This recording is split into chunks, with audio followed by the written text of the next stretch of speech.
Alhamdulillah sekali nggih.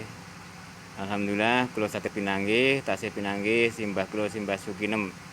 Aslinipun naminipun Mbah Sukinem, tapi kula nyeluk biasane Mbah Wiryo. Menika ngertos danten sejarahipun simbah kula, sejarahipun kula lair bahkan dopeni menika ngertos danten.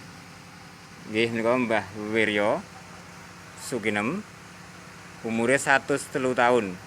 Kelahiran tahun 38. Luar biasa nggih. Tasih salat, tasih poso. Menika insan ingkang istimewa, luar biasa.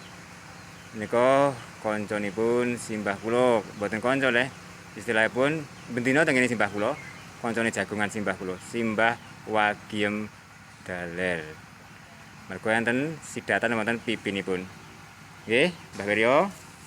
Ngapunten. Niki kula namung nyampeni amanah. Niki ditampi nggih. Bismillahirrahmanirrahim. Nyuwun dongane nggih. Dongane sing maringi niki tiyang Taiwan. Nggo njenengan dongane napa pun. Nah, dongakno, Mbah.